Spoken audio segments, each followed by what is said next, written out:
bienvenue dans l'interview. Aujourd'hui, je reçois Cécile Vincel. Bonjour. Bonjour. Alors, vous êtes députée bruxelloise PS, toute nouvelle députée. Vous êtes une députée néophyte. On va faire connaissance d'abord avec vous. Vous êtes juriste de formation et puis vous avez travaillé dans des cabinets socialistes, bien sûr. Et puis vous êtes maintenant une des hautes fonctionnaires à la COCOF. Hein, qu'est-ce que vous faites exactement? Parce que la COCOF reste parfois aussi quelque chose d'un peu mystérieux. Quel était votre job avant d'être députée à la COCOF? Alors mon job, avant d'être députée, c'était d'être directrice d'administration, culture, sport et tourisme à la COCOF. Institution francophone en fait, compétente à Bruxelles, pour tout ce qui est compétence, je dirais, personnalisable, très fort lié au non-marchand. Et donc j'avais cette chance de m'occuper de la culture et du sport en particulier. Alors là, maintenant, vous passez un peu de l'autre côté en étant députée. Vous étiez déjà conseillère communale à Woluwe-Saint-Pierre, la seule élue au PS à Woluwe-Saint-Pierre. Donc, voilà, la politique, vous n'êtes pas étrangère, parce que vous avez toujours un peu travaillé dans ce milieu-là. Mais qu'est-ce qui vous a poussé, en étant au début juriste, et à vous lancer dans tous ces échelons politiques? Alors, je suis effectivement licenciée en droit de l'ULB, mais très vite, en terminant mes études, j'ai eu envie de me coller un petit peu à la réalité du terrain. Et j'ai choisi pour ça d'aller travailler dans le quartier nord de Bruxelles, c'était le quartier Gaucheret, donc près de la gare du Nord, où j'ai travaillé comme conseillère juridique au service de la population fragilisée. Et je dois dire que cette expérience a été assez éprouvante pour moi parce que j'ai été confrontée à la détresse d'une partie de cette population bruxelloise, mais ça a été en même temps pour moi une vraie révélation. Donc je me suis rendu compte que le droit me convenait sans doute moins que la politique, parce que la politique, elle, permet de changer les règles. Et vous croyez que vous allez changer les règles en étant député? Je pense qu'on peut prendre des ordonnances, on peut prendre qui ont valeur de loi. À Bruxelles, oui, on peut changer beaucoup de choses. Alors parfois c'est difficile quand on est député de la majorité, parce que c'est le gouvernement qui fait beaucoup de choses. Pour l'instant, on verra ce qui va se passer, on va en reparler. Mais être député dans la majorité, vous voyez ça avec un œil positif? Je vois ça d'un œil très positif, d'autant plus qu'au niveau local, là, je suis dans l'opposition, donc je fais un travail d'opposition que j'espère le plus constructif possible.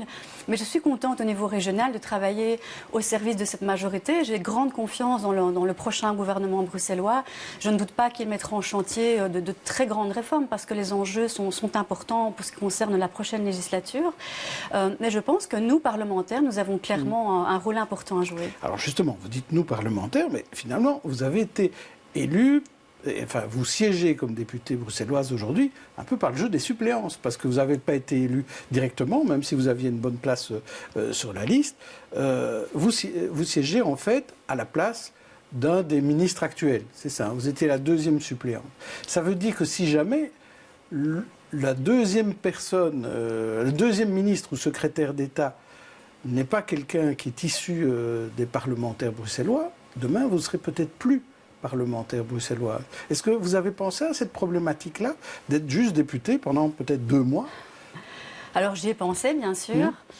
Mais je crois quand même que la probabilité qu'il y ait un deuxième ministre socialiste issu de cette liste régionale, et donc de ce groupe de députés que nous formons actuellement, est malgré tout tellement importante que la probabilité que je reste députée régionale reste très forte à mon sens. C'est parce qu'on citait beaucoup Caroline Désir, qui elle est élue à la Chambre, et ça ce serait un suppléant ou une suppléante de la Chambre qui la remplacera. Vous, c'est si Fadila Lanan, par exemple, ou Rachid Madran ont un poste de ministre, vous pourrez rester député. Mais donc ça ne vous stresse pas, ce siège éjectable, entre guillemets?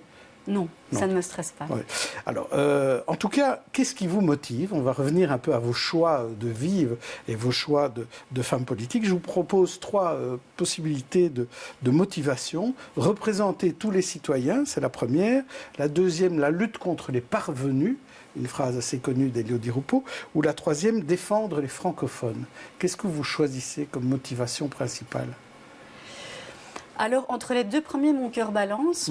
J'ai clairement envie de représenter toute la population bruxelloise dans son ensemble. J'ai eu la chance de mener campagne durant 2 mois et demi dans tout Bruxelles. Et je dois dire que ce moment de rencontre avec tous les habitants est pour moi une expérience extrêmement enrichissante. J'ai envie aujourd'hui de porter leur voix, vraiment de réaliser un certain nombre de priorités, que ce soit en matière de logement, en matière d'emploi, en matière de mobilité, en matière d'environnement. J'ai vraiment envie de représenter représenter toutes ces personnes qui m'ont Mais la donné lutte leur contre les confiance. parvenus, ça vous intéressait quand même? Absolument, Ouais. ça aussi, ça me parle beaucoup parce que je pense qu'on est dans un moment charnière où j'ai l'impression que le système politique est en train de changer en profondeur. Et c'est ce qui d'ailleurs me donne beaucoup d'optimisme et je me dis que j'ai beaucoup de chance d'arriver maintenant en politique, c'est que je crois qu'on change de gouvernance. On a affaire à une nouvelle classe d'hommes et de femmes politiques qui ont vraiment la volonté de s'investir pour la défense du bien commun et qui ne sont pas là pour défendre une situation personnelle ou des privilèges, mais vraiment pour défendre des causes qu'ils estiment être nobles. Et donc je suis vraiment heureuse d'appartenir à cette classe-là. Mais quand Elliott Di Rupo utilisait cette phrase, c'était aussi pour parler des parvenus au sein du PS, donc de gens qui avaient profité de leur position au PS. Est-ce que ça vous parle aussi? Est-ce que les scandales, je parle de Publifin, du SAMU social, est-ce que c'est des choses qui vous ont révolté, qui vous poussent aussi à faire de la politique? Mais absolument, écoutez, ce serait mentir de dire que ça ne nous a pas impacté. On a tous beaucoup souffert de tout ça à l'époque. Et je pense que ce sont des situations totalement injustifiables. Alors c'est vrai que passer la colère, passer l'indignation, l'incompréhension, vous avez un choix à faire, soit de vous rester, soit de vous partez. Et en ce qui me concerne, le choix était de rester, de m'investir en défendant mes propres valeurs, ma propre vision des choses en matière de gouvernance, comme je vous l'ai dit. Et je dirais que mon credo à moi, c'est vraiment de défendre le bien commun de toutes mes forces avec le plus d'authenticité et d'intégrité possible. Alors on vous a vu quand même dans quelques reportages sur BX1 et ailleurs défendre surtout les frigos solidaires. Hein. C'est exact. Ça c'est quelque chose qui vous est cher. Est-ce que là il y a quelque chose à développer au niveau régional pour aider toutes ces associations qui créent ces frigos solidaires? Alors là, j'en suis tout à fait convaincue. J'ai envie de vous dire oui dans toutes les langues. Parce que c'est vrai qu'on a ouvert un frigo solidaire à Oulué-Saint-Pierre il y a 2 ans. Et ça a été tout de suite un succès phénoménal, puisque un frigo solidaire permet de lutter à la fois contre le gaspillage alimentaire, qui est un énorme fléau à Bruxelles et ailleurs, bien évidemment. C'est un enjeu mondial, européen et national, sans aucun doute. Et en même temps, c'est une initiative à caractère social et solidaire, puisqu'on redistribue les invendus alimentaires, qu'on récupère auprès de tous les magasins et tous les fournisseurs qui souhaitent collaborer, à toute personne qui en a besoin. Et je pense ici aux mamans seules avec enfants, aux familles nombreuses, aux pensionnés, aux indépendants qui ont tout perdu. Voilà, donc ça devrait s'organiser partout dans la région, ça? Absolument. Écoutez, nous, en 2 ans, on a quand même redistribué pas moins de 120 tonnes de nourriture, ce qui est quand même vraiment conséquent. Et je suis convaincue qu'il y a de la place pour au moins 1 à 2 frigos solidaires dans chaque commune. Et d'ailleurs, il y a une stratégie au niveau bruxellois qui s'est mise en place en 2015 et qui est la stratégie Good Food, et dans laquelle, justement, ces frigos solidaires s'inscrivent pleinement. Donc, je compte suivre, évidemment, cette thématique avec beaucoup d'enthousiasme au sein de la Commission énergie et environnement.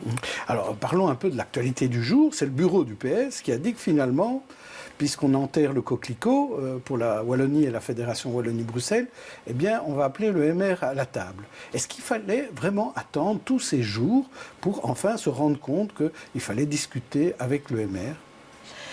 Écoutez, le coquelicot a été installé à titre d'expérience pilote et je pense que ça valait vraiment la peine de le tester. C'était pas du temps perdu et de la com? Honnêtement, je ne le crois pas. Je ne le crois pas parce que ça a permis un dialogue accru avec la société civile et je dirais que ça aurait pu fonctionner, mais aujourd'hui ce qu'on constate c'est que les temps ne sont pas mûrs pour ça et donc je dirais que de manière réaliste, effectivement, il est temps de se tourner vers d'autres partenaires. Et donc le MR. Mais pas à Bruxelles. À Bruxelles, on ne change rien. Écoutez, à Bruxelles, ça ne change rien, effectivement, parce que ce qu'on constate à Bruxelles, c'est qu'il y a 6 formations politiques qui sont actuellement en négociation et qu'à Bruxelles, nous sommes visiblement capables de transcender les clivages politiques et communautaires pour se mettre d'accord rapidement autour d'une équipe et d'un nouvel accord de majorité pour la prochaine législature. Donc, mais pourquoi on arrive à se mettre d'accord avec l'Open VLD, mais pas avec le MR? C'est quand même bizarre, ça. Écoutez, je ne sais pas pourquoi est-ce qu'on y arrive aussi bien à Bruxelles. J'ai envie de dire que le gouvernement bruxellois a démontré une très grande stabilité aussi, comparé à d'autres gouvernements. J'ai le sentiment qu'à Bruxelles, on est d'abord bruxellois, avant toute chose. Alors, vous parliez donc du coquelicot, vous parlez aussi du bien public. Pourquoi est-ce qu'à Bruxelles, on n'a pas fait d'action coquelicot, c'est-à-dire d'écouter la société civile et de mettre toutes les demandes de la société civile dans la future déclaration gouvernementale? On a l'impression que c'était bon pour la Fédération Wallonie-Bruxelles et la Wallonie, mais pas pour Bruxelles. Écoutez, je ne partage pas cette analyse parce que j'ai l'impression au contraire que les acteurs de la société civile ont été très très largement entendus, tant par les informateurs et les formateurs du gouvernement que par les députés actuels au Parlement régional. J'ai au contraire le sentiment qu'on est en train de créer un dialogue extrêmement positif et à mon avis structurel qui va s'inscrire vraiment dans la durée au cours de la prochaine législature. Donc moi j'ai le sentiment que ce dialogue est là, qu'il a eu lieu et qu'il continuera à avoir lieu. Donc pour moi, c'est quelque chose de très positif. Mais comment il se fera? Alors très concrètement, vous, comme député, membre de commission, comment vous allez parvenir à poursuivre ce dialogue avec la société civile, comme vous dites? Alors déjà, nous les avons rencontrés tout au long de ces 2 dernières semaines et c'était extrêmement positif de dialoguer avec eux, de tomber d'accord sur le diagnostic, sur les priorités en fait en matière de politique régionale bruxelloise.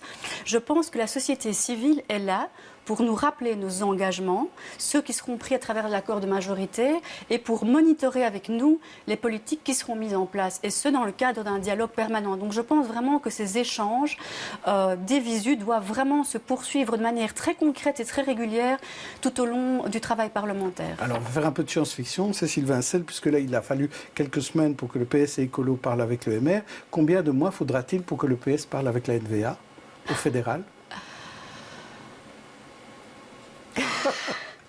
Combien de mois faudra-t-il pour qu'on parle avec la NVA? Oui, est-ce qu'il faudra ou est-ce qu'il ne faudra pas? Écoutez, je pense que le dialogue, c'est quand même une vertu très importante, en ce compris avec, je dirais, les groupes politiques dont on est fort éloigné. Et je pense qu'être capable de conduire un dialogue lorsqu'on a des valeurs effectivement assez radicalement opposées serait pour moi un signe de grande maturité et de sens des responsabilités, de sens de l'État. Donc moi, je pense que d'ici la fin de l'année, si nécessaire, ce dialogue pourrait être amorcé. Merci Cécile Vincel. On demandera l'avis de Georges-Louis Boucher, qui sera là demain dans l'interview.